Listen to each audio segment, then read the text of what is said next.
No domingo, tanto pela manhã quanto pela noite, nós meditamos sobre a família de José, né? Nós estamos dizendo que, na verdade, não é a história de José, mas a sua família.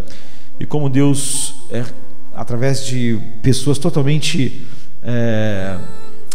marcadas pelo pecado e por nenhuma potencialidade, a não ser potencial para o mal, constrói um povo pelo seu poder soberano. E à noite nós estávamos meditando quando a Bíblia diz que Jacó não podia ser consolado, e vimos como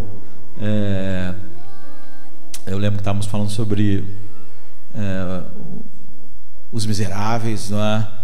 E como Fantine, uma das personagens, canta como os tigres vêm à noite e devoram os sonhos, e a vida mata tudo, e como os ídolos se amarram ao coração, e como nós devemos viver uma vida satisfeita. E ontem alguém estava me falando, quando a gente tem um problema crônico em nossas vidas, um problema que não vai embora amanhã, como nós podemos realmente experimentar e ter alegria? O fato é que o mundo precisa da igreja em algo que o mundo não tem, e só a igreja tem, mas não tem assim como um bônus. Tem porque nós fomos regenerados, e todos que estão regenerados têm essa mesma verdade operando em seus corações.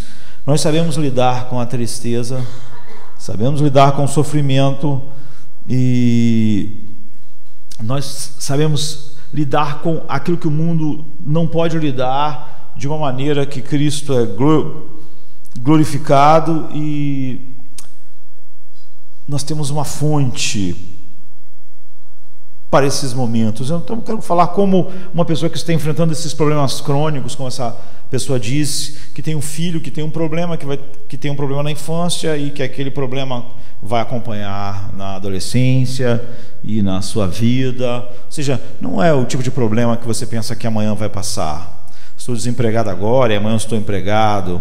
Estou com um problema agora, mas amanhã eu não vou estar mais. E se o mundo não ver em nós uma alegria que não pode ser domada por nada nesse mundo, por nenhum poder nesse mundo, nenhuma circunstância, em Cristo, eles nunca vão poder entender. Nós vamos ser um obstáculo para o Evangelho. E o fato de nós falarmos que somos pessoas proclamando novas de grande alegria vai ser só um motivo de bocejo para o mundo. Então Jonathan Edwards, ele diz assim: Deus é glorificado não apenas por sua glória ser vista, nós contemplarmos a glória de Deus, mas em nos regozijarmos nela.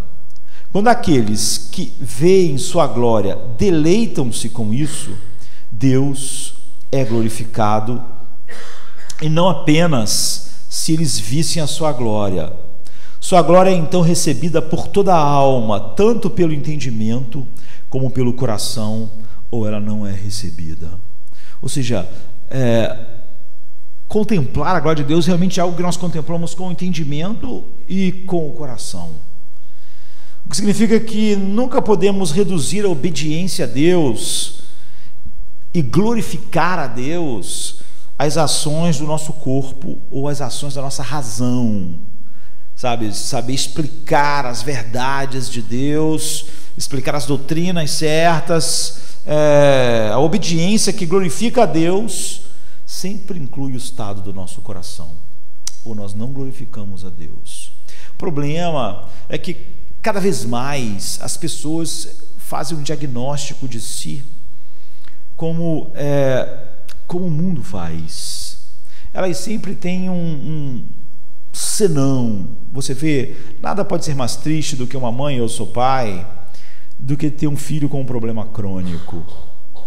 Mas quando nós achamos que um problema crônico em alguém que vai permanecer durante toda a nossa vida, é um impedimento a essa alegria indomável. Então nós não entendemos essa alegria. E nós achamos que podemos realmente estar num estado diferente. De alguma maneira a gente ganhou um salvo conduto assim, para sermos um tipo de cristão que não está descrito na palavra de Deus. Então, a obediência que glorifica a Deus sempre inclui o estado do coração. Paulo disse assim, por exemplo: cada um deve dar como ele decidiu em seu coração, não com relutância ou sob compulsão e tristeza, porque Deus ama o doador alegre. 2 Coríntios 9:7. Você está vendo? Paulo diz assim: não adianta você dar o dinheiro porque isso é certo, porque a tua razão diz que isso é certa, porque isso vai ser inútil. Porque você está fazendo isso pelas razões certas, porque Deus ama o doador alegre. Nunca podemos reduzir a virtude e o ato de dar ao simplesmente ao ato externo de fazer isso. Deus ama um doador alegre. Você vê, é isso que John Ness estava dizendo. Deus está olhando para o estado do coração. Você só glorifica a Deus quando a sua ação está acompanhada do estado do coração correto. Ele só é honrado pela doação alegre e sincera, e não pela doação forçada ou pela doação que você faz com a sensação de perda. Estou fazendo isso, mas não pela alegria da beleza de Deus. Então é assim com todos os atos de amor na Bíblia. O dar é um ato de amor, amor a Deus, você é levado à obediência por causa disso. Então você faz aquilo com alegria, de tal maneira que não importa a ação, sempre o estado do coração, o deleite do coração determina se aquela ação é aceitável ou inútil. Mesmo se você for ao extremo máximo da obediência, tão somente pela razão. Então Paulo diz assim em 1 Coríntios 13:3: se eu der tudo o que eu tenho aos pobres, e se entregar o meu corpo para ser queimado, mas não tiver amor, isso é totalmente inútil para mim. Você vê, nós não podemos pensar, ele não falou em dar parte, lá ele estava falando sobre dar com alegria, mas agora ele está falando sobre dar tudo que eu tenho, tudo, ficar sem nada. E aí é o extremo maior do que dar os bens, é dar o meu corpo para ser queimado, mas não houver amor, as ações físicas, mesmo as mais difíceis, mesmo a oferta do nosso corpo para ser queimado no lugar de alguém, por outro, não glorifica a Deus. Você vê, o dar sem alegria não glorifica a Deus. Dar tudo que eu tenho, sem isso estar fluindo de uma alegria em Deus, não glorifica a Deus. É óbvio que nenhum homem fora de Cristo está glorificando a Deus, não importa o que ele faça. E é por isso que Agostinho chamou isso de pecados esplêndidos. Se não for pela atitude do meu coração de valorizar tanto a Deus, ver nele tanta beleza que me fez, que me impulsiona a cada ato da minha vida, isso não glorifica a Deus. Então, onde a alegria não está em Deus, não valoriza a Deus, não se deleita em Deus. Onde Deus não é a base alegre de cada ato da vida, não pode ser a base das nossas ações como algo que glorifique a Deus. Então, é por isso que eu já falei aqui, que todo mundo que me pergunta na internet, qualquer lugar, sobre dinheiro, sobre dar dinheiro, eu já sei que aquela pessoa é um doador triste.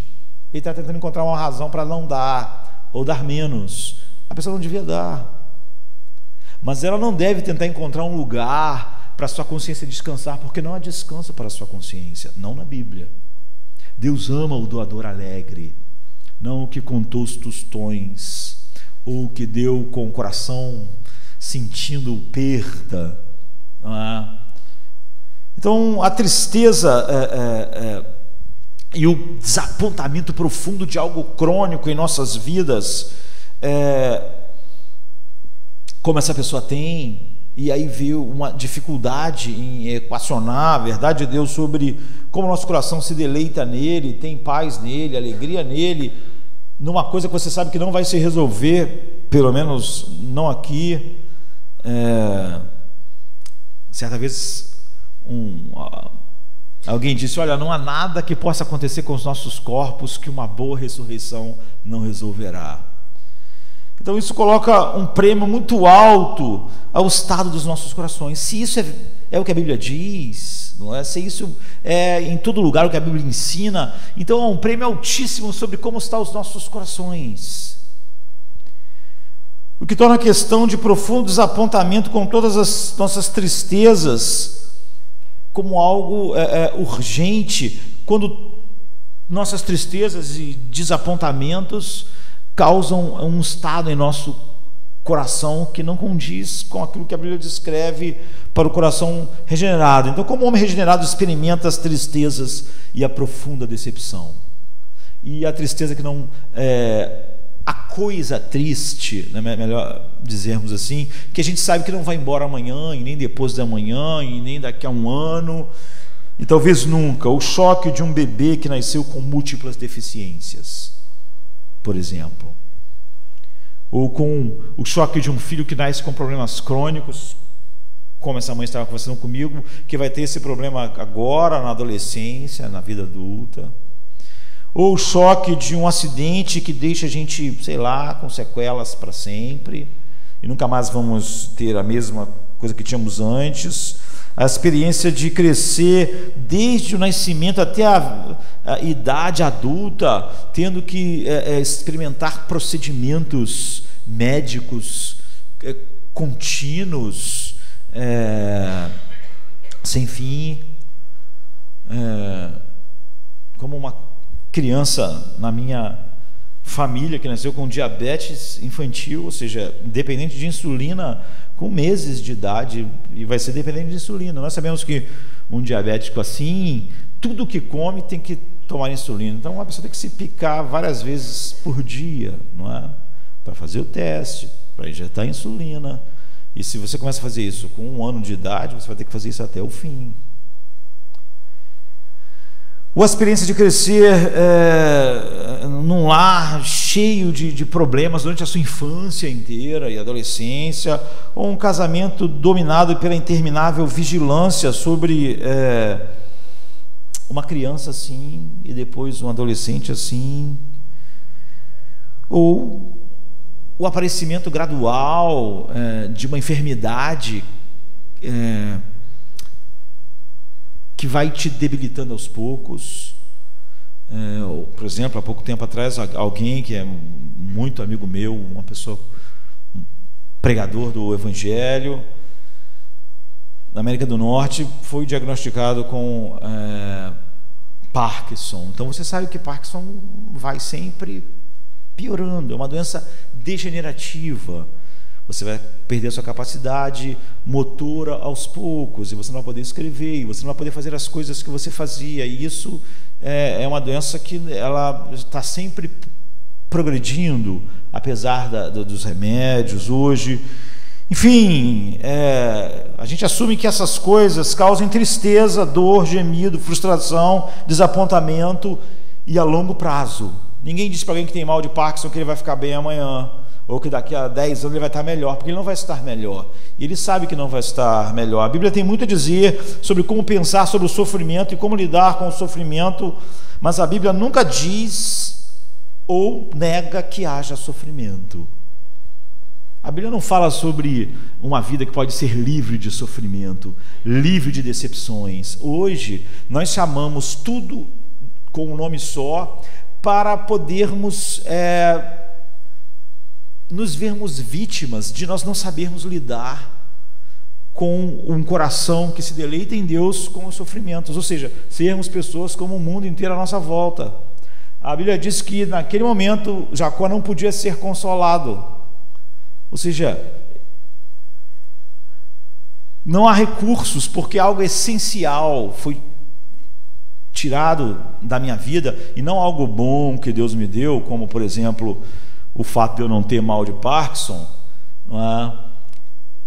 Mas como algo é essencial e não só como uma boa dádiva de Deus, eu não tenho recursos para lidar com a perda daquilo.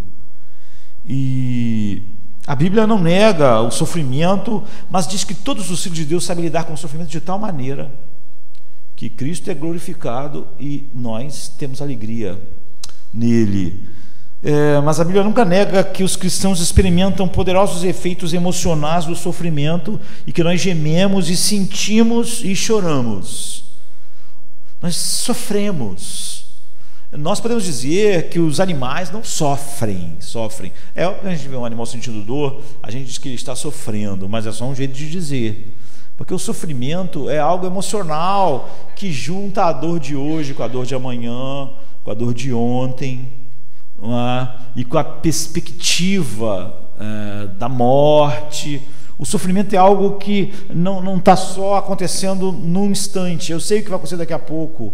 Eu sei que amanhã esse filho doente não vai estar melhor. Eu sei que o Parkinson não vai estar melhor. O sofrimento não é apenas dor física. Então, como é que toda essa tristeza e pesar e dor no coração e gemido e frustração e desapontamento é experimentado por um homem regenerado? Hoje nós chamamos toda tristeza e todo sofrimento de depressão, ou seja, qualquer coisa que eu não me frustre e eu fico arrasado porque a vida não está indo como eu quero, eu chamo de depressão. Nós podemos, queridos, nós sabemos que como nós reagimos à vida afeta os nossos corpos. Nós não somos desligados do corpo e quem nós somos, de tal maneira que o que nós sentimos não afeta o nosso físico. Afeta, mas o fato é que sempre é como nós reagimos às frustrações que fazem aos poucos, que trazem problemas que atingem sim os nossos corpos. Se eu vivo constantemente com medo, isso atinge o meu corpo, é óbvio, não é? Se eu vivo frustrado, se eu não sei lidar com as frustrações, os sofrimentos da vida, aí eu vou para um quarto escuro e não quero falar com ninguém, não quero ver ninguém. É óbvio que toda essa coisa sombria aumenta. É óbvio que essas coisas são alimentadas, mas sempre são desencadeadas por frustrações, por coisas que eu achava que devia estar na minha vida e não estão. Isso é sofrimento. Ou coisas que eu achava que não podiam estar na minha vida, no caso, por exemplo, eu mencionei o mal de Parkinson, ou um filho deficiente, e elas estão lá, eu não consigo lidar com aquilo, e eu vou me deprimindo, eu digo. Na verdade, nós quase que acabamos com a ideia de tristeza. Nós não sabemos lidar com a tristeza e com os sofrimentos de um mundo quebrado, e como nós não sabemos lidar, nós chamamos esse não saber lidar simplesmente de depressão. Ou você quer provar isso, alguém está me dizendo esses dias, olha aquela pessoa lá, ela tem dinheiro, ela tem tudo, e ela ainda está muito triste, está vendo? Isso realmente é uma coisa biológica. Eu falo, eu, como filho de Deus, tenho outra explicação completamente diferente. Por que você achou que porque aquela pessoa tinha dinheiro, ela tinha tudo, ela ia ser feliz? Você acreditava nisso? Eu não acreditava, eu já tinha lido a minha Bíblia desde muito tempo atrás. Eu já sabia que dinheiro não traz felicidade. Você falar para mim, todo convencido de que aquela pessoa que tem dinheiro e tem tudo e vive triste, até triste. O coração dela está do mesmo jeito, ela está com medo de morrer. Se nós ficarmos com medo de morrer a cada dor que nós sentimos, isso desencadeia em nós o quê? O cara fica com a pressão alta, o cara se sente mal, cada tonteira ele acha que está morrendo. Piora. Tira a pressão uma vez e dá alta. Tu tem um aparelho na sua casa? Então, aí tira de novo, aí tira de novo, aí tira de novo. Você vai ver como a pressão começa a subir. Quanto mais você vê que a tua pressão está alta, mais alta ela vai ficando. Porque você não para de tirar a pressão. E quanto mais você acha que ela está alta, mais ela vai ficando. O fato é que você toda hora vai no médico. E tudo que você sente, você corre para o médico. E você tem que enfrentar o fato que você tem medo de morrer. Tudo que você sente, você acha que vai morrer. E porque você acha que você vai morrer, você tem que correr para o médico a cada coisa que você sente. Quando a gente sente algo que realmente é grave, a gente não precisa correr no médico 30 vezes para descobrir um dia que tem uma coisa grave, não é? Porque a gente não precisa, essas coisas nos acham. Então, pela pessoa que acredita que Deus só é glorificado quando nós estamos nos deleitando nele, como é que vai lidar então com essa dor, com esse sofrimento? Porque a Bíblia diz que realmente há sofrimento, há dor, e a dor longa, e a dor que não vai sair das nossas vidas. A verdade é que sem a soberania de Deus sobre a deficiência, a dor e o estado da nossa vida, o funcionamento interno da alma, sobre o qual eu vou falar, é impossível. Mas eu não quero falar sobre a soberania de Deus hoje, porque nós já conhecemos profundamente isso, e não podemos falar sobre dois assuntos tão grandes no mesmo instante.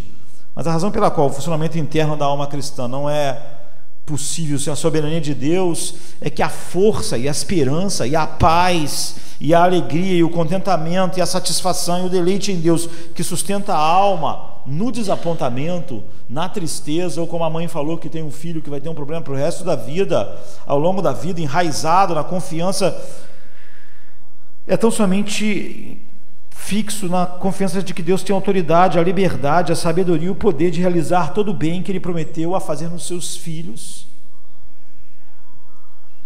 apesar de todas as coisas que Ele mesmo determina entrar em nossas vidas. Em outras palavras, nenhum obstáculo na natureza, nenhum obstáculo de Satanás, nenhum obstáculo nos fracassos e pecados do homem pode impedir Deus de fazer aquilo que Ele prometeu a fazer aos seus filhos. Ou seja, todas as minhas experiências, todos os meus quebrantamentos e todas as minhas aflições, todos os meus adversários vão servir à minha alegria em Cristo.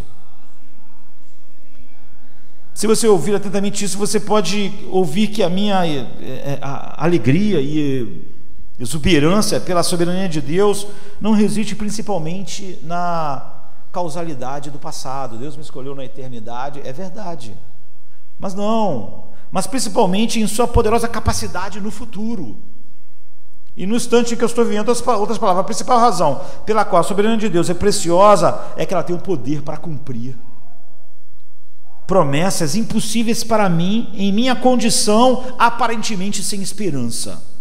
Ele realmente é capaz de fazer agora, na minha condição sem esperança, cumprir a promessa que Ele fez a mim. Sua decisão no passado, incluindo o meu sofrimento crônico, como essa pessoa estava dizendo, ou não, é simplesmente uma pré-condição desse poder cheio de esperança em nós. É por isso que o Jonathan estava dizendo que se você contemplar Deus, a gente não vê Deus, você está contemplando a soberania de Deus só com a sua razão, não vai adiantar, porque você fala que Deus é soberano e isso é maravilhoso na sua mente, mas quando o problema vem, o seu coração não se deleita na soberania de Deus.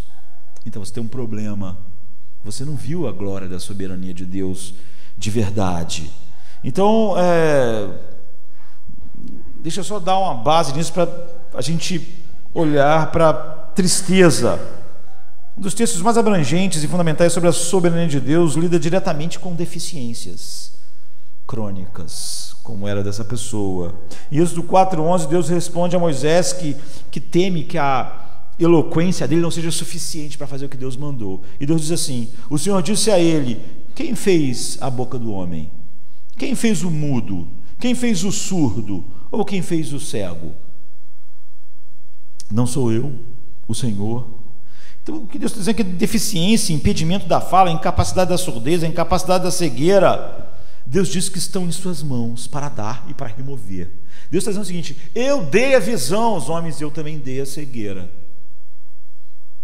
Eu dei a capacidade de ouvir e dei a surdez. Todas essas coisas estão nas minhas mãos. Ou seja, não há um surdo no mundo que existe porque eu não pude impedir dele ser surdo.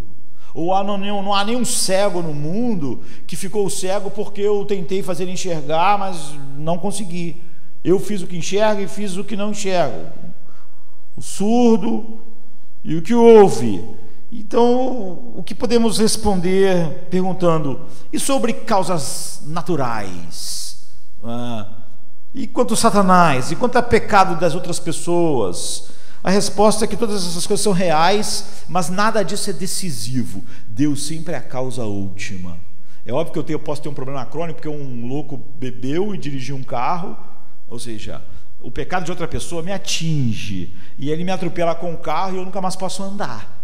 Então eu fiquei sem andar para sempre. A causa próxima, é óbvio que é a pessoa que bebeu e estava dirigindo ou que avançou o sinal, mas a causa final é Deus. Eu não podia ficar paralisado se Deus não quisesse. Por exemplo, Romanos 8, 22, 23 deixa claro que o nosso gemido físico com a doença, incapacidade e flui da nossa queda. A Bíblia diz assim: sabemos que toda a natureza criada geme até agora com dores de parto, e não só isso, mas nós mesmos que temos os primeiros frutos do Espírito gememos interiormente, esperando ansiosamente nossa redenção como filhos, a redenção dos nossos corpos. Então, toda a criação está sob o governo detalhado de Deus, e já pregamos tanto sobre isso. Na Bíblia fala sobre que o rolar dos dados, a queda de um pássaro, o rastejar de um verme, o movimento das estrelas, das galáxias, ou seja, tanto o rastejar do verme quanto a folha que está no vento, a perda da visão, o sofrimento dos santos, a morte dos santos e a morte do seu filho, está incluída nessa palavra de Deus que diz assim, Isaías 46:10: eu cumprirei todo o meu propósito.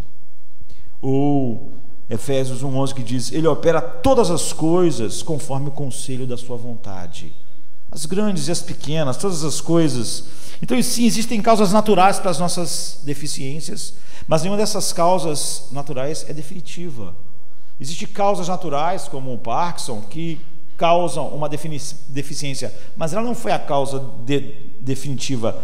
Nenhuma é decisiva finalmente, a não ser Deus mesmo. Sob a governança de Deus, assim, Satanás, a natureza, o pecado dos outros homens nos atingem, mas a causa final tem que ser o governo de Deus. Então, no livro de Jó, Satanás deve pedir a Deus para tocar em Jó, como está Jó 1, 12, 2, 6. E quando ele faz o seu trabalho golpeando Jó com feridas repugnantes, você vê, não só tocar em Jó, mas na saúde de Jó. Jó diz assim, no 12:10: vamos receber o bem de Deus e não receberemos o mal. É lógico que a causa próxima não era Deus, mas você vê, Jó está enxergando muito além da causa próxima. O autor inspirado do livro de Jó diz: em tudo isso Jó não pecou com seus lábios. Mais tarde diz que Jó foi consolado de todo o mal, Jó 42:11, que o Senhor lhe trouxera. Todo mal. A gente sabe que homens roubaram Jó perdeu a saúde, Satanás fez coisas, mas todo mal que Deus lhe trouxera, porque a causa última sempre tem que ser o beneplácito de Deus. Esse é o universo de Deus. Assim, Satanás é real e sem dúvida ele ajuda a causar muitas das dores e aflições, e o pecado dos outros, e o nosso pecado, e o mundo que geme, o que faz com que todos nós estejamos experimentando isso, mesmo meus próprios pecados e seu efeito. E nós podemos, por exemplo, fumar durante muitos anos e então termos enfisema no pulmão. É óbvio que o fumar está relacionado com aquilo, mas ainda assim a causa final tem que ser Deus. Eu posso não fazer exercícios e tal, isso pode atingir o meu físico, mas a causa final não é isso, porque Deus podia fazer alguém, como fez minha mãe, que nunca fez exercício, eu nunca vi, viver quase 100 anos. Então, nada. O cristão pode escrever sobre cada ataque da natureza, de Satanás ou do pecado, as palavras de Gênesis 5:20, que José disse: quando vocês planejaram fazer o mal contra mim, Deus planejou fazer o bem. Então é a razão pela qual nós podemos dizer isso, sendo pecadores indignos, é que Deus disse primeiro sobre os nossos pecados lá na cruz, que Herodes realmente era mau, que Pilatos era mau, que aquelas pessoas eram cruéis, soldados cruéis, multidão cruel, mas aquelas pessoas só queriam fazer o mal, mas Deus estava fazendo o maior bem, que vai afetar nossas vidas eternamente. Essa é a base de todas as suas promessas. Deus está fazendo um bem na vida do eleito, em cada mal que chega à sua vida. É por isso que diz que todas as coisas cooperam para o seu bem, porque Deus está tirando algo bom de todas as coisas que Ele determinou na vida de um filho seu. Pode significar ser o bem, o quê? De uma fé maior. É porque é óbvio que nem eu e você que vamos definir o que é bem. Por exemplo, Paulo diz assim em 2 Coríntios 1:9: sentimos que havíamos recebido a sentença de morte, pensamos, vamos morrer. Mas isso é para nos fazer confiar, não em nós mesmos, mas em Deus que ressuscita os mortos. Ou seja, Deus só deixou a gente experimentar a aflição de estarmos já diante da morte só para nos mostrar, só para aumentar a nossa fé. Ou seja, Ele usou isso para o nosso bem. Ele deixou nós estarmos até aquele ponto porque a nossa fé precisava ser aumentada na sua suficiência, ou para nos conformar mais à santidade de Cristo. Ele diz assim: no momento toda disciplina parece dolorosa em vez de agradável, mas depois produz um fruto pacífico de retidão. Então por que Deus deixou aquela dor entrar?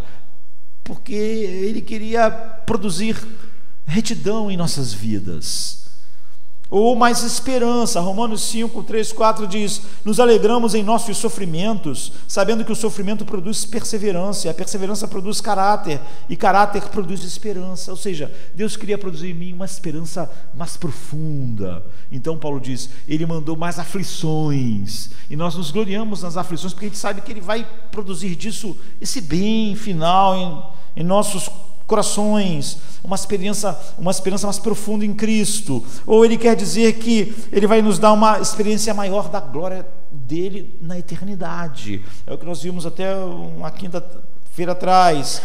Paulo diz assim, 2 Coríntios 4,17: pois os nossos sofrimentos leves e momentâneos estão produzindo para nós um peso eterno de glória que pesa mais do que todos os sofrimentos juntos. Então nós podemos dizer: você, Satanás, você, causas naturais, você, pecador que me atropelou, todos vocês causaram minha deficiência, meu sofrimento para o mal, mas Deus causou essas deficiências, esses sofrimentos para o bem de uma fé maior, o bem de uma santidade maior, o bem de uma esperança maior, o bem de um peso de glória muito excelente, maior do que todas essas aflições juntas. Ou você pode tirar todas as causas secundárias e pensar só em Deus diretamente, como João 9,3 diz: disse Jesus, nem ele nem seus pais pecaram. É óbvio que eles eram pecadores, mas não há um pecado, uma relação direta. Mas isso aconteceu para que a obra de Deus se manifestasse na vida dele. Ou seja, Deus queria manifestar a glória do seu nome, deixando ele durante todas essas décadas cego, para mostrar agora a sua glória. Ou seja, que ele, Jesus, era o Messias. Só Deus é decisivo. E aí reside para nós não principalmente um problema teológico, mas uma experiência, uma esperança difícil, invencível para o futuro. Mas Jonathan estava dizendo: se você contemplar essa beleza de Deus só com a sua mente, você não contemplou a beleza de Deus. Se não há afeição, um coração correspondente que se encanta com essa beleza da soberania de Deus que opera essas coisas para o seu bem, você não vai ter esperança. Você não vai saber lidar com a dor. Você não vai poder fazer o que o salmista faz, não é? Que em vez de simplesmente sentar e sentir e dizer: eu estou deprimido, ele diz assim: por que te abates, ó minha alma? Por que te perturbas dentro em mim? Espere em Deus. Você vê, ele começa a contemplar Deus, começa a olhar para Deus, ele começa a ver a beleza de Deus, não só com a sua mente, ele está falando com a sua alma, com o seu coração, e ele está enchendo o seu coração de uma visão grande de Deus. No final ele está bem. Quase todos os salmos que começam assim, no final está tudo bem, mas o cara só acabou de orar, não aconteceu nada, nada foi mudado. Asaf começa totalmente cheio de problemas, não é? Falando porque os ímpios, no final ele diz: não há nada no céu que eu desejo, nada na terra que eu desejo além de ti. Ou seja, todo o problema da inveja, aquilo foi curado através da contemplação da beleza de Deus. Se Deus é soberano, então nada é muito difícil para ele, e pelo sangue do seu filho ele prometeu infalivelmente, assim em Filipenses 4,19: eu satisfarei todas as suas necessidades de acordo com as minhas riquezas na glória em Jesus Cristo. Ou ele falou assim em 2 Coríntios 12:9: meu poder vai se aperfeiçoar na sua fraqueza, na sua dor, no seu sofrimento. Ou ele diz assim em Isaías 41:10: eu te fortaleço, eu te ajudo e te sustento com minha destra fiel. Ou ele diz assim em Hebreus 13:5: eu nunca te deixarei, nem te desampararei. Quer dizer, todas essas coisas vão ser testadas à medida que essas coisas vão entrando na minha vida. Em 1 Coríntios 10:13 ele diz: eu não deixarei nenhum teste acontecer com você para o qual eu não lhe dê a graça para suportar. Ou 1 Coríntios 15:55: eu já tirei o ferrão da morte com o sangue do meu filho. Você não precisa ficar com medo, a morte não tem mais o seu aguilhão, então ela não te tem. Você não precisa agora, você vai chegar para a morte agora de uma maneira que meu filho vai ser glorificado, porque através do sangue dele o aguilhão foi tirado. Ou ele diz em 1 Coríntios 15:52: eu te ressuscitarei dos mortos incorruptível. Ou Filipenses 3:21: eu irei transformar o seu corpo de humilhação, que é esse corpo que está se deteriorando, para ser como o meu corpo glorioso, pelo poder que me permite sujeitar todas as coisas a mim. E eu farei isso sem falhar, porque eu sou absolutamente soberano sobre tudo. Portanto, tudo posso, ele diz em Jó 42:2. Jó faz essa declaração: e nenhum dos seus planos pode ser frustrado. Esse é o descanso. Então, a gente volta agora para mostrar o que, nesses minutos finais, o mundo precisa de nós. Qual é a resposta? Aquilo que o mundo enfrenta, que eles precisam ver em nós. Nós passamos, nós experimentamos essas tristezas, essas perdas como o mundo. Mas muitos cristãos pensam que o Evangelho vai nos fazer passar da tristeza para a alegria. Alguns textos, e você sempre deve ter uma teologia construída no que a Bíblia diz a respeito do assunto, e não isoladamente por causa disso. Alguns textos nos mostram mais simplesmente isso. Por exemplo, o Salmo 35 diz: o choro pode durar uma noite, mas a alegria vem pela manhã.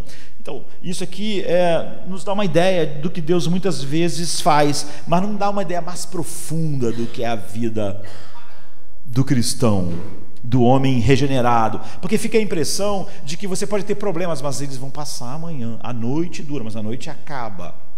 Mas aquela pessoa, ela tem um mal crônico, o seu filho nunca vai ficar bom, sabe? Não vai passar.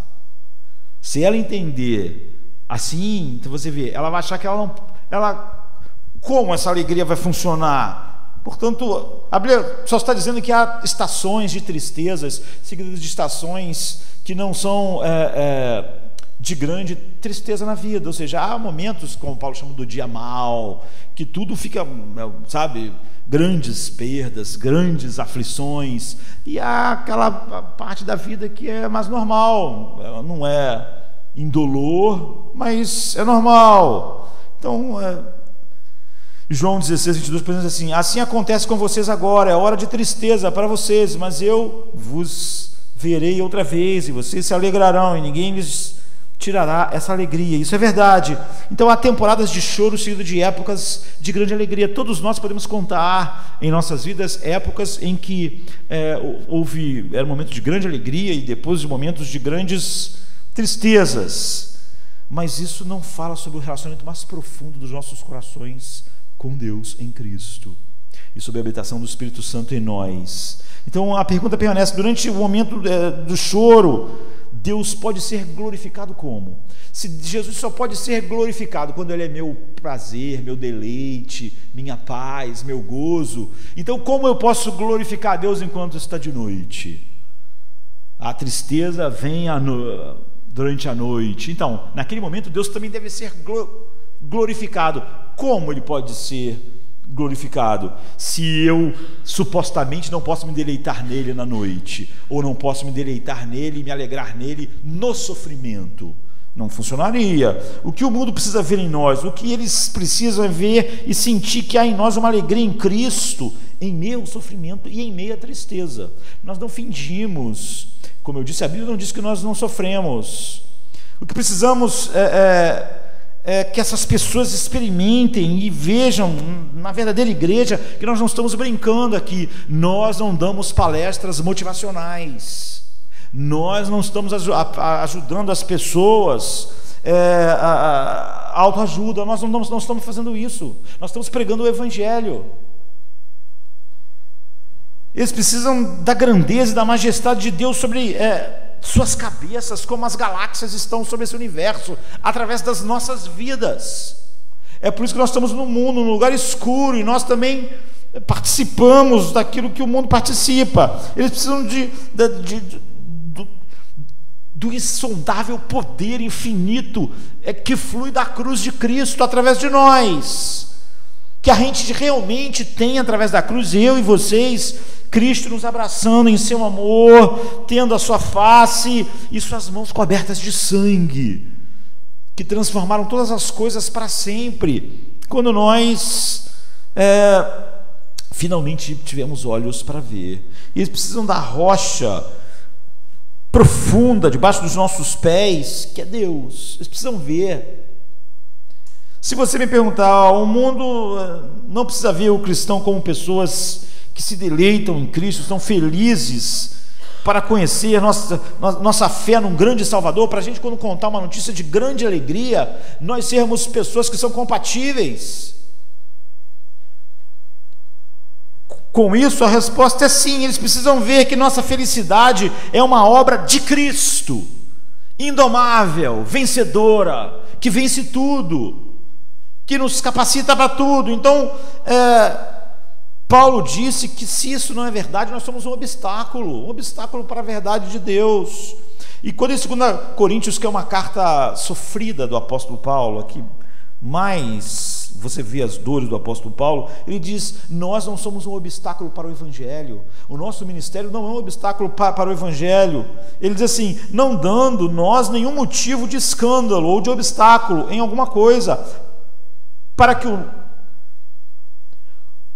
o nosso ministério não seja censurado, ou seja, o nosso ministério de proclamar a verdade para o mundo não seja um motivo de escândalo. Pelo contrário, em tudo recomendamos-nos a nós mesmos como ministros de Deus. Em outras palavras, ele está dizendo: o que eu estou prestes a fazer escrevendo para vocês aqui, é que nossas vidas devem estar livres de todos os obstáculos que façam as pessoas não enxergarem Deus pelo que Ele é.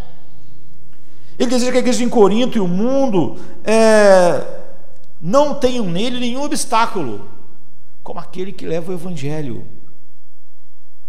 E que cada um de nós também seja esse único tipo de homem que realmente glorifica Cristo no mundo. Então o que ele faz aqui? Ele remove, ele diz o que é uma vida que não põe obstáculos para a verdade de Deus no mundo. E é exatamente aquele coração que Jonathan estava descrevendo lá, como do homem verdadeiramente regenerado. Então essa é a experiência. A Bíblia diz que nós temos uma experiência paradoxal que os santos que sofrem têm, e que a Escritura mostra. Paulo diz: tristes, mas sempre alegres. Você vê, é muito mais profundo do que se está de noite eu estou triste, mas se amanhecer eu fico alegre. o que é seguido por ele dizer assim: como pobres, mas enriquecendo muitos, como não tendo nada, mas possuindo tudo. 2 Coríntios 6:10. Paulo realmente está falando sobre tristeza real. Ele diz: eu experimento tristeza. Quando ele diz que está triste, a palavra lúpio e cognates é usada 18 vezes em 2 Coríntios para tristeza e sofrimento. Essa é a carta, como eu disse, mais dolorida de Paulo. Em 2 Coríntios 6, 4 e 5 ele diz: pelo contrário, como servo de Deus, recomendamos-nos a todos, de todas as formas, em muita perseverança, em sofrimento, em privações e tristezas, em açoites, em prisões e tumultos, em trabalhos árduos, noites sem dormir e com fome. Paulo diz: nós recomendamos, nós não somos um tropeço para o evangelho, porque as pessoas estão vendo a gente sofrer, a gente apanhar, a gente passar fome, a gente passar frio, e quando elas olham para a gente sofrendo assim, elas veem como Cristo é totalmente desejável e suficiente para nós, como realmente o evangelho é uma boa nova de grande alegria que o mundo não tem. Então ele diz: são servos de Cristo, estou fora de mim para falar desta forma, eu ainda muito mais, trabalhei muito mais, fui encarcerado muitas vezes, fui açoitado muito severamente, exposto à morte repetidas vezes, 5 vezes recebi dos judeus 39 açoites, 3 vezes fui golpeado com varas, 1 vez eu fui apedrejado, 3 vezes sofri naufrágio no mar, passei uma noite e um dia exposto à fúria do mar, estive continuamente viajando de uma parte a outra, enfrentei perigos nos rios, perigos de assaltantes, perigos. Imagine se Paulo dissesse que agora, por causa disso, ele simplesmente, todas essas tristezas e problemas, ele chamasse que ele, que como ele não sabia lidar com nenhuma dessas tristezas, ele falasse simplesmente que ele é uma pessoa depressiva, para justificar o fato de que ele, é óbvio que não é uma recomendação da verdade do evangelho para as pessoas, não porque ele não fique triste, porque você vê, ele fica triste, nós ficamos tristes, se alguém morre, nós ficamos tristes, nós ficar ter um luto por alguém que partiu não é o que se espera de alguém que ama outra pessoa. E ele começa então a falar sobre todo tipo de tristeza, mas em 2 Coríntios 6,10 ele diz: tristes, mas sempre alegres. Ele quer dizer: eu tenho verdadeira tristeza e eu tenho verdadeira dor. A minha tristeza não é diferente da tristeza das pessoas do mundo. Parkinson é Parkinson em mim e Parkinson nos outros. Câncer é câncer em mim e câncer nos outros. Um filho deficiente, como o dessa mãe que falou comigo, é deficiente para mim e é deficiente para os outros. Eu tenho verdadeira tristeza e verdadeira dor. Então Paulo remove o obstáculo à verdade do evangelho, dizendo: é disso que o mundo precisa. Ele diz, ele faz isso em 3 etapas. Ele descreve o sofrimento que ele padece, descreve o caráter que ele tenta mostrar e descreve o paradoxo da vida cristã. Ele diz: não dando nós nenhum motivo de escândalo. E quando ele vai falar sobre esse escândalo, ele vai falar simplesmente como se ele não soubesse lidar com todas essas coisas. Ele dizia: ia ser incompatível com o ministério, com a pregação de que Cristo é o pão da vida, a razão de tudo, o descanso. Eu nunca vou. Pelo contrário, em tudo recomendamos a nós mesmos, como ministro de Deus, na muita paciência. Nós temos paciência no sofrimento, nas aflições, nas privações, nas angústias, nos açoites, nas prisões, nos tumultos, nos trabalhos, nas vigílias, nos jejuns. Nós não somos um obstáculo para o evangelho por causa dessas coisas. Pelo contrário, nós recomendamos. As pessoas veem que existe realmente uma alegria invencível, porque nessas tristezas e nessas perdas nós somos tristes, ou seja, a tristeza é verdadeira, essas coisas são dor de verdade e causa a dor emocional, que é o sofrimento, mas há uma alegria que sobrepuja tudo isso. Então você pode estar se perguntando como isso remove o obstáculo. Parece que Paulo está descrevendo uma coisa que vai fazer as pessoas não querem crer no evangelho, porque está dizendo que nenhuma dessas coisas vai ser retirada se eu crer em Deus. Ele está dizendo exatamente esse obstáculo. Ele está dizendo: nós vamos mostrar que Jesus é suficiente para nós. Nós nunca vamos passar para as pessoas uma ideia de que nós nos deleitamos em Cristo porque nossa vida não tem dor, sofrimento e perdas. dores incapacitantes, dor a longo prazo. Se fosse sequencial, então realmente eu tinha que ter um período de perseguição, aí seria a noite, depois um período sem perseguição para ter o dia de alegria, mas não é assim, é triste e sempre alegres. Seu espírito não foi quebrado pela dor na sua vida. No Espírito Santo, Paulo encontrou recursos para dar a sua vida, para mostrar a glória de Cristo e não para resmungar, para ser paciente no tempo de Deus, em vez de sentir pena de si mesmo, em vez de sentir autocomiseração e explicar a sua miséria, a sua automiséria e tristeza com alguma explicação filosófica, não é? Ele simplesmente foi paciente no tempo de Deus. Realmente ele acreditava e o coração dele contemplava a soberania de Deus naquelas coisas, para ser bondoso com as pessoas, ao invés de culpar o mundo inteiro e ser amargo, já que grande parte da dor dele vinha das outras pessoas. E terceiro, Paulo descreve o paradoxo da vida cristã, que é como nós vamos ter que encerrar. Ele diz assim: por honra e por desonra, por infame e por boa fama, como enganadores e sendo verdadeiros, como desconhecidos e entretanto bem conhecidos. É um monte de paradoxos. Como se estivéssemos morrendo e contudo eis que vivemos, como castigados, porém não mortos, entristecidos, mas sempre alegres, pobres, mas enriquecendo a muitos, nada tendo, mas possuindo tudo. Quando você anda na luz, quando você é uma pessoa habitada pelo Espírito Santo e fala a verdade, ele disse: você vai fazer isso na pureza, no saber, na longanimidade, na bondade, no amor. Algumas pessoas irão honrá-lo, outras vão desonrar você, versículo 8a. Algumas pessoas vão te caluniar, alguns podem te elogiar, versículo 8b. A essa desonra, calúnia, elas podem vir de forma em que chamem você de impostor, 8c. O que significa que na mente de Paulo, uma recepção mista, honrado, ser difamado, fazia parte, como ele reagia a isso, fazia parte de não ser um obstáculo para o evangelho, para as outras pessoas. Ele removeu o obstáculo e disse: olha, você não pode ser um verdadeiro profeta,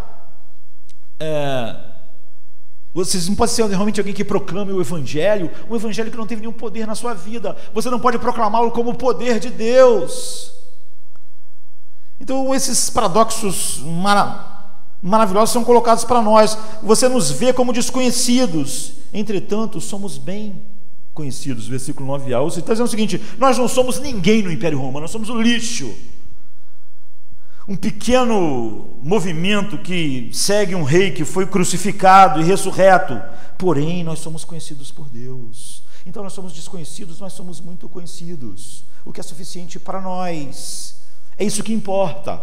Como está em 1 Coríntios 8:3, Gálatas 4:9. Em segundo lugar, como se estivéssemos morrendo e contudo eis que vivemos, versículo 9b. Sim, nós morremos todos os dias, nós estamos crucificados com Cristo e nós levamos o seu morrer em nós, e os nossos corpos físicos estão definhando. Alguns de nós estão presos, alguns de nós estão presos há anos, alguns de nós estão sendo mortos, porém nós vivemos porque Cristo é a nossa vida agora. Cristo é a nossa vida. Então, como mortos, mas esse que vivemos. Você vê, esse é o paradoxo. Você não vê, você nos vê como castigados, porém não mortos. 9c. Sim, nós suportamos muitos castigos humanos e muita disciplina divina nas nossas vidas para desenvolver aquele caráter do seu filho. Então, mas repetidamente Deus nos tem poupado, Ele nos poupará até que nossa obra esteja terminada e aquilo que Ele quis fazer através de nós, mostrando o valor do seu Filho, tenha sido feito.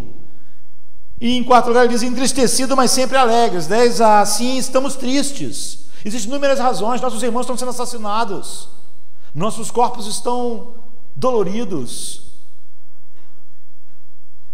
mas em todas essas coisas, nós nunca nos deixamos de nos alegrar. Esse é um dos maiores paradoxos da vida cristã.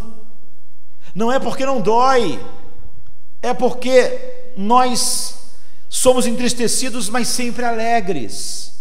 Não é porque a noite passou. Essas duas coisas estão acontecendo ao mesmo tempo em nossos corações. E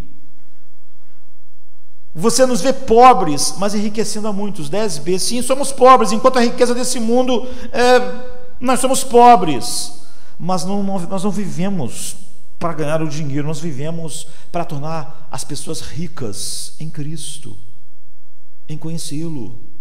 Nós enriquecemos as pessoas. A única riqueza que esse mundo recebe, na verdade, flui de nós. E em sexto lugar, nada tendo, mas possuindo tudo. Em certo sentido, consideramos tudo como perda por causa do Evangelho, para conhecer a Cristo, como está em Filipenses 3,8. Mas de fato nós somos filhos de Deus, e se somos filhos de Deus, somos co-herdeiros com Cristo de todas as coisas, como está em Romanos 8,17. Por isso que ele empilhou esses paradoxos. Ou seja, Paulo disse: sem isso nós não mostraríamos que o Evangelho é um poder para lidar com todas as coisas, para glorificar Cristo, e nós seríamos um obstáculo para que as pessoas conhecessem o verdadeiro Cristo que satisfaz, que dá paz, que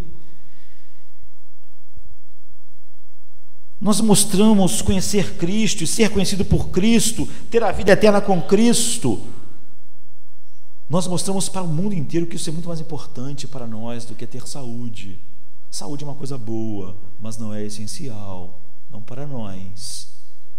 Ter filhos saudáveis, ser saudável, essas coisas são boas, mas não são essenciais, não são fontes. Então nós recomendamos a nossa vida e ministério por meio das aflições. Recomendamos a nossa vida e ministério em meio às calamidades. Recomendamos a nossa vida e ministério pelas noites em claro. O que significa? Que Cristo é real para nós. Nós não estamos falando para vocês, tentando estimular vocês a ter pensamentos positivos. Ele é real para nós. E quando a noite está lá, quando a dor está, quando a doença crônica está, Ele continua sendo real para nós.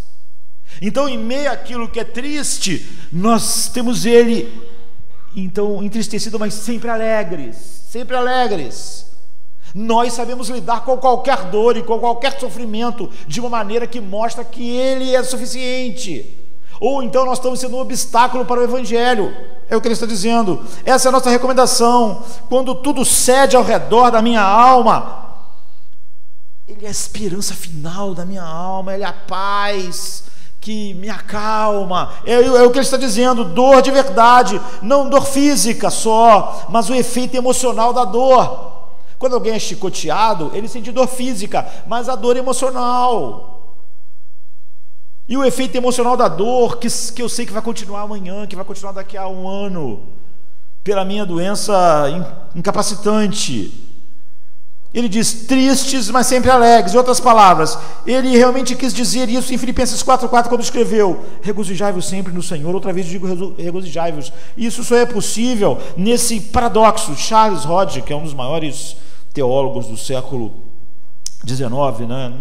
Nasceu no finalzinho do século XVIII, um dos maiores teólogos, ele diz assim a respeito desse texto: esse é um dos paradoxos da experiência cristã. O crente tem mais alegria verdadeira na tristeza do que o mundo pode dar.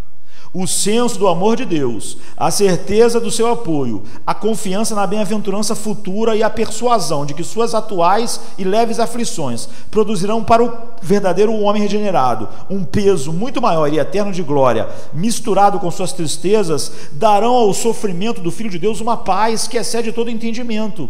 Ele não trocaria seu lote, ou sua situação, ou seu problema, com o homem mais próspero do mundo. Tristes, mas sempre alegres. Essa é a experiência emocional paradoxal para os santos que sofrem e que vão continuar sofrendo continuamente com algo que vai estar amanhã e depois da manhã, como é o caso de você ter um filho com uma doença crônica, ou você ter uma doença crônica, ou qualquer aflição da vida. Paulo está testificando que a tristeza e a alegria são possíveis ao mesmo tempo na mesma alma. Isso chega muito perto de nós quando nós pensamos em quem a gente ama e que não é salvo. Paulo diz assim em Romanos 9, de 1 a 3: eu estou falando a verdade em Cristo, não estou mentindo. Minha consciência me testemunha no Espírito Santo que eu tenho grande tristeza e profunda e incessante tristeza em meu coração, pois eu poderia desejar que eu mesmo fosse amaldiçoado e separado de Cristo por causa dos meus irmãos, meus parentes segundo a carne. Ou seja, eu tenho uma tristeza incessante que essas pessoas estejam perdidas. Mas você pode pensar, se ele tem uma tristeza incessante com isso, então Paulo não pode, como é que encaixa agora o alegrai-vos sempre no Senhor? Como é que é possível sentir uma tristeza incessante por pessoas que eu amo, que estão perdidas, e alegria? Será que Paulo não estava dizendo sério quando era para nos alegrar? Não há nenhuma razão para isso. Se você perguntasse a ele, eu não duvido que ele diria que ele estava assim triste, mas sempre alegre. Que essa tristeza incessante estava junto com uma alegria incessante maior. De um ângulo diferente, quando ele diz a mesma coisa em Romanos 12:15, alegrai-vos com os que se alegram e chorai com os que choram. Ou seja, quanto mais pessoas você conhece e ama, por exemplo, no ambiente como nós vivemos, da comunhão dos santos, mais a gente experimenta isso, a experiência de tristeza e alegrias simultâneas. Um irmão liga para nós e diz, meu filho acabou de nascer, maravilhoso, pastor, o emprego me chamou, e o outro diz, mamãe morreu. Você se alegra com um, mas essas experiências são simultâneas. Você não, espera um pouquinho que eu estou me alegrando aqui, e daqui a pouco eu me entristeço com você. Você sente a dor do que perdeu a sua mãe, você vai estar lá com ele. Você sente a alegria do que acabou de ter um filho, simultaneamente. O testemunho de Paulo é que podemos sentir profunda empatia por ambas as coisas. Nós não negamos a dor e o sofrimento, mas nós temos uma alegria que sobrepõe o sofrimento. Então, nós falamos, isso aqui me trouxe tristeza, mas há uma alegria profunda. Eu sei lidar com isso de uma maneira que mostra que o valor de Cristo é imenso, e isso é leve e momentâneo. Então, Jesus, por exemplo, mostra essa experiência para nós. Ele está entrando em Jerusalém e diz, Jerusalém, se tu conhecesse os dias da tua visitação. E ele chora por causa da incredulidade, da dureza daquelas pessoas. Mas ao mesmo tempo ele diz assim, Jesus exultou no Espírito Santo e disse assim ao Pai, em oração, Pai, eu te agradeço porque tu ocultaste essas coisas dos sábios e revelaste aos entendidos. Ou seja, ao mesmo tempo que ele sente tristeza, como a incredulidade destrói o homem, ele sabe que todo homem merece o juízo de Deus. Ele se alegra com o fato do Pai ter mostrado a sua infinita graça, elegendo homens para salvar. Você vê, parece duas coisas que parecem incompatíveis. Mas isso dá a nós essa riqueza imensa. Nós podemos chorar pelos perdidos e ao mesmo tempo nos alegrar em Deus, que Ele revela isso a quem Ele quiser, que Ele não deve isso a ninguém. Nós podemos nos alegrar na soberania de Deus de salvar quem Ele quiser, enquanto choramos pelo estado do homem, porque há esse paradoxo. Nossa tristeza é real e a nossa alegria é real. Nossa dor não é menos dor do que a das pessoas que não conhecem Cristo. Nossos sofrimentos não são menos sofrimento, mas simultaneamente a eles, e não um de cada vez. Quando passar a dor, quando passar o sofrimento, simultaneamente há em nós uma alegria indizível e cheia de glória, que fazem todas essas coisas serem vistas por como Deus opera em todas elas para a glória final do seu nome e para o bem daqueles que Ele chama segundo o seu propósito. Então, a alegria que você conhece no momento de muita tristeza vai impedir que qualquer tristeza no mundo te esmague. Se você perguntasse, pastor, você fica triste? Lógico que eu fico. Você sofre? Lógico que eu sofro. O que essa alegria indizível, que Paulo diz, tristes, mas sempre alegres, impede, é que jamais uma tristeza vai me esmagar. Jamais ela vai apagar o deleite em Cristo. Jamais ela vai ser desesperadora, jamais, porque eu nunca fico triste, eu só fico triste, mas sempre alegre. Eu não tenho a experiência que o mundo tem. Se você experimentar esse paradoxo de emoção, tristeza, mas sempre alegre, sua tristeza nunca vai arruinar a sua vida, nunca vai ser escuridão, nunca vai ser um obstáculo para o Evangelho, nunca ninguém vai olhar para você e dizer: que bem o Evangelho faz essa pessoa. Eu perco um filho, fico assim, ela perde, fica assim também.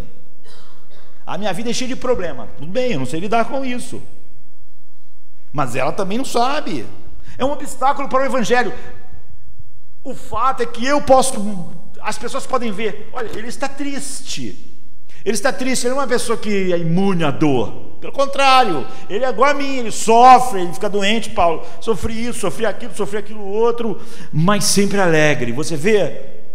É uma dor que nunca vai me esmagar, nunca vai fazer ser contraditório eu ser um propagador de uma boa nova de grande alegria para as pessoas.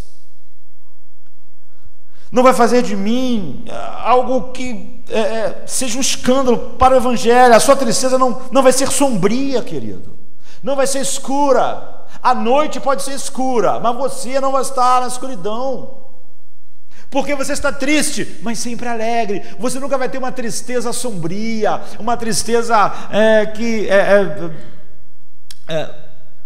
mostra que você tem os mesmos recursos do mundo. Pelo contrário, vai ser um clarão de luz. Olha como essa pessoa está triste, olha como ela sofre, olha como a dor chega na casa dela, mas olha como é diferente. Ele é triste, quando a tristeza chega, ele é triste, mas sempre alegre. Não quer algo esmagador, final, inconsolável, melancólico. Se você experimentar esse paradoxo de emoções, o ministério da sua vida, o culto de adoração, estarão livres da bagagem insignificante e terão o aroma de Cristo. Tuas dores vão ter o perfume de Cristo. Você vai poder louvar a Deus em qualquer situação, se deleitar em Deus. E o aroma de Cristo, que chorou sobre Jerusalém e ao mesmo tempo se alegrou, porque o Pai não deve nada a ninguém e soberanamente salva para mostrar a sua graça, vão estar em nós. Nós vamos ter essa gama rica de... Não vamos precisar ser essas pessoas que fingem que não sofrem ou que não há dor, mas vão ser pessoas que nunca vão ser esmagadas por nenhuma dor, porque sempre, toda tristeza em sua vida vai ser triste, mas sempre alegre. Nunca vai ser sombrio, nunca vai ser escuro, nunca vai ser cheio de autocomiseração, pena de si mesmo. Você vai saber o que dizer para o seu coração. Você vai saber como viver de tal maneira que, como Rutherford diz, né? Deus coloca os seus melhores vinhos nas adegas mais escuras. Ou seja, Deus tem uma graça mais doce nos momentos de maior aflição, e o mundo vai ver isso, e eles nunca viram isso. Isso é o que o mundo nunca viu, uma alegria capaz de estar em todos os momentos da vida de alguém, sobrenatural. No meio da tristeza, lá está o cara que ainda tem uma alegria que é superior à tristeza dele, e pela graça de Deus isso pode ter gosto e visibilidade no mundo. Ou seja, pode ser sal e luz no mundo onde isso não existe, onde tristeza é tristeza e alegria é alegria.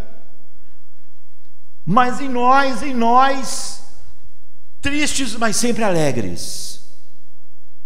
A tristeza nunca em nós tem os efeitos que tem no mundo, por causa dessa alegria.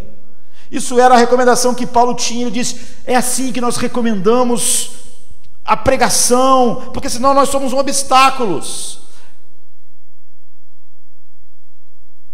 Nós temos essa verdade que nos sustenta em todas as situações, alegria no meio do sofrimento.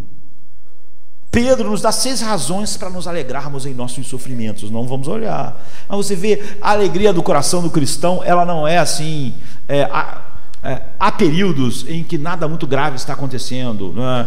Mas essa é uma visão muito superficial e tênue. É só o primeiro passo. Assim, a alegria vai suceder em épocas de tristeza, e alegria à noite, o dia. Mas o fato é que a Bíblia diz que no cristão há um paradoxo de que ele tem uma alegria que está sempre lá, sempre mais poderosa do que qualquer tristeza, de tal maneira que Paulo pode escrever as coisas mais terríveis e dizer: tristes, mas sempre alegres.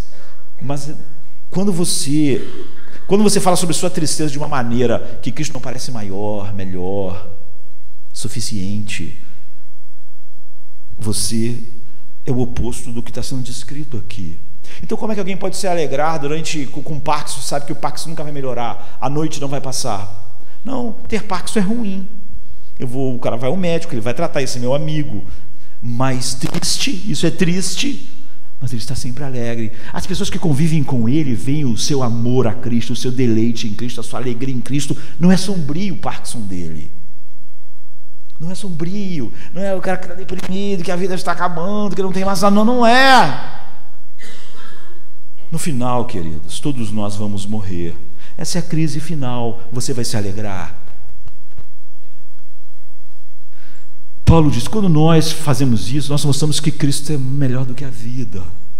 Melhor do que a vida. Essa é a única evidência de que nós temos algo que o mundo não tem. Se nós não temos isso, não há nenhuma evidência. É isso que Jonathan Edwards disse.